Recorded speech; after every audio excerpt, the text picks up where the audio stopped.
We got 30 seconds to go. All right. And next up, we have Justin Hite to talk to us about Hawaiian Honeycreepers. Hello. My name is Justin Hite. I've been working in Hawaii for 7 or 8 years now. Before that, I was just running around all over the place. I really like birds. But it's been kind of a fun job working with these guys. So I'm going to talk about kind of what we know about the population of akikiki and what's kind of been happening over the last 10 or so years. So we're going to start out with Hawaiian honeycreepers are kind of a 5 to 7 million year old family related to the Carpodacus finches. Been living in the middle of nowhere, enjoying the aloha for like 5 to 7 million years. Hawaii really was kind of a paradise, a perfect place. There's just no mosquitoes, no predators. They were just sort of having a good time. There was at least 57 species there for a while, I think we have 17 species left now. That's kind of just since humans got there. So the number one, like real big existential threat is mosquitoes. So mosquitoes arrived in about the early 1800s with whaling ships, kind of accidentally released. Avian malaria arrived sometime around like the early 1900s, probably via the pet trade. Culex quinquefasciatus is sort of the main mosquito that we're concerned with. That's the one that prefers birds and is really the best vector for the Plasmodium. And it really can just take a single bite from an infected mosquito to kill a honeycreeper. They have very little resistance. So the good thing, just the birds have been relatively protected somewhat for a while because they can still exist at the higher elevations where there's not as many mosquitoes. That's changing with climate change. Mosquito larva's development is temperature dependent, and as the climate gets warmer, they're able to grow more and more and more at the higher elevations. And so, oops, wrong direction. The issue we now have just on Hawaii is that there's really not anywhere to go anymore. So like kind of the bottom graph there is some mosquito data kind of showing that they already are being found on the plateau, right kind of into the akikiki territories. And the little black dots at the top there are the 2018 akikiki territories that we knew of. And they're kind of just already up there at the top of the island. So let's see. So then who is the akikiki? They are a plain, mousy, yet adorable and wonderful little honeycreeper. I think it's kind of cool. They're incredibly confiding, or I would just say more like totally indifferent to people. They don't really care about us. I think it's because like they, unlike a lot of the other honeycreepers, did not get like 1,000 years of human pressure to make beautiful like red and yellow and green capes. I think they were just pretty much left alone because they were brown and mousy, and so they don't really care about us. And so you can get up next to them and hang out with them.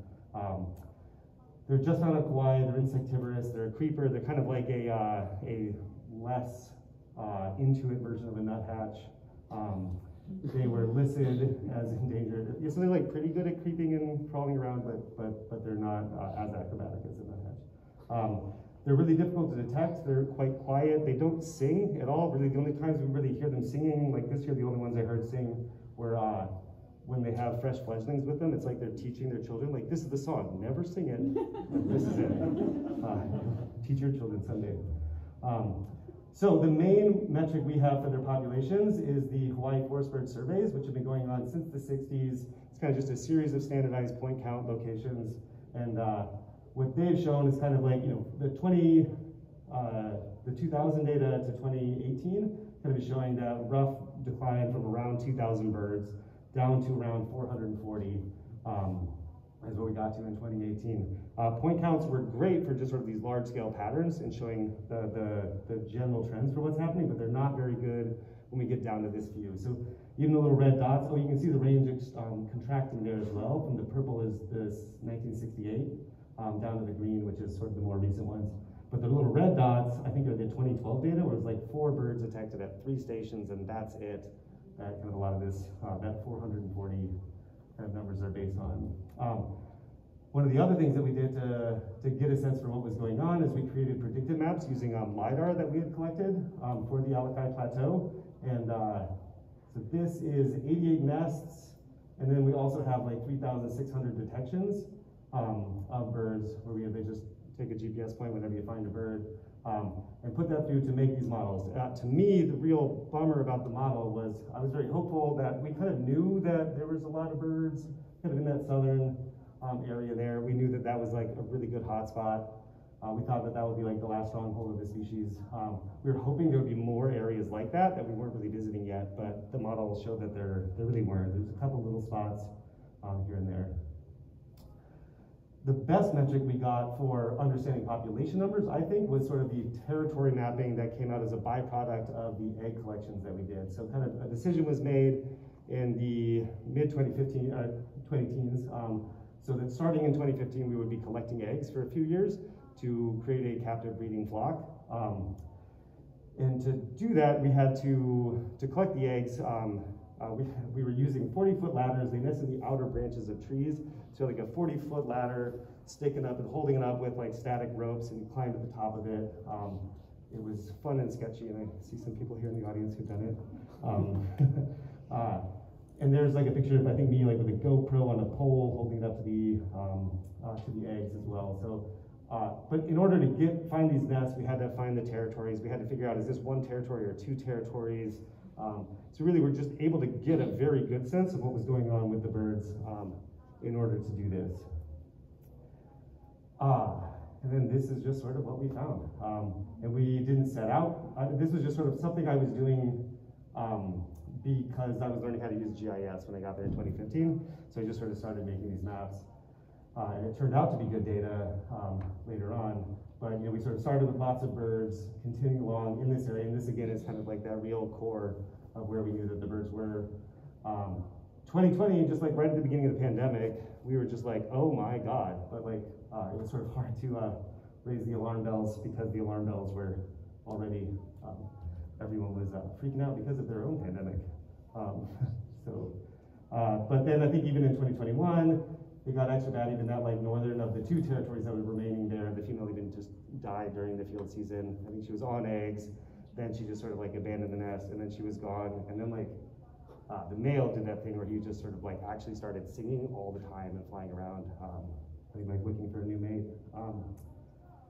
And then this year, that southern territory, the female's now gone, and the male is hanging out there with one of last year's babies. And then here's just, again, those same numbers, but just in a graph, sort of showing kind of what happened to the population there at Halapakai, that area. Also just the number of eggs, or the number of nests that we were collecting in the years that we were doing it. Just, you know, we were creating an impact there, but it was really afterwards when everything fell off a cliff. One of the other measures we have was survivorship. So we were banding birds, and kind of birds banded as adults at Halapakai. We had 44 of them from 2015 to 2021. And this is kind of like the annual survival in orange, and then blue is kind of an average model one that took into account year. And so it was getting down to like, you know, 50% of the birds surviving from one year to the next of your adults. And that's just way too low to be self-sustaining as a population. And this also just sort of showed that it's really, it wasn't just that we took some eggs that led to the population collapse, it's that the adults were all dying as well.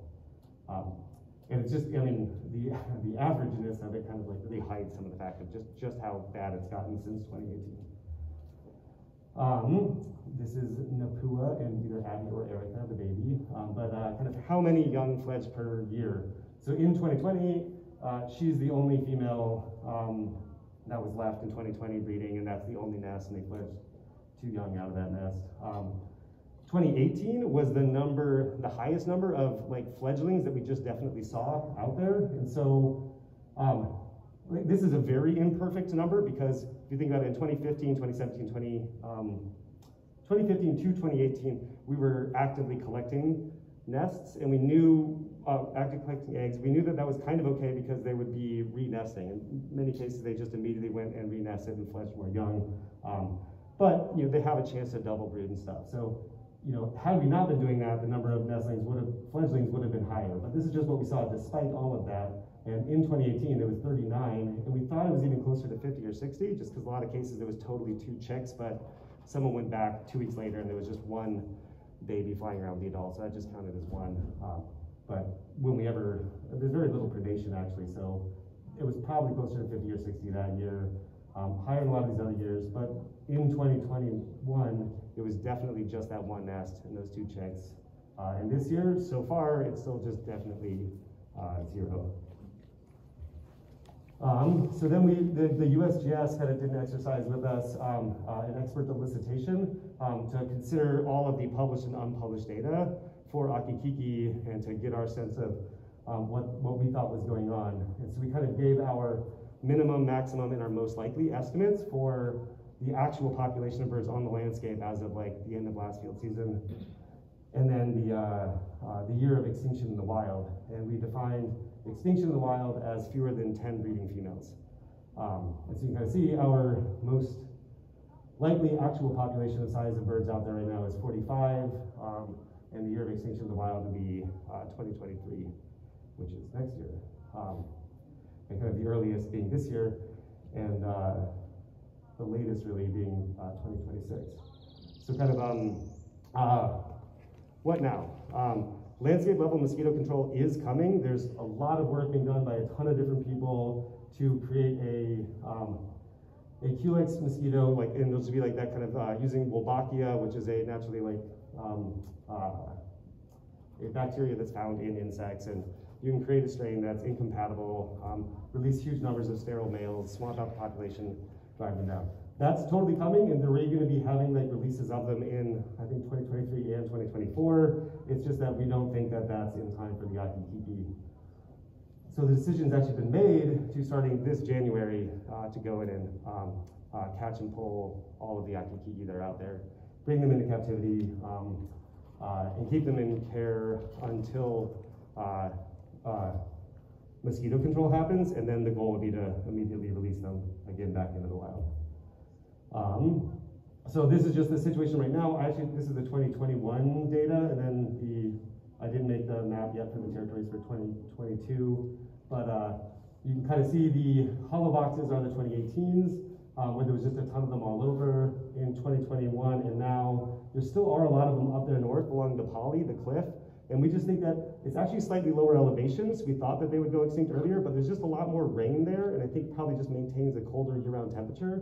And so that those birds haven't gone extinct in the same way that the ones in the Halapakta Valley totally just disappeared all of a sudden. But we really think that that's gonna happen along the Pali as well. Just incredibly quickly, they'll all be gone. And so that's kind of why the decision's been made to pull these guys. They just don't think they have the time.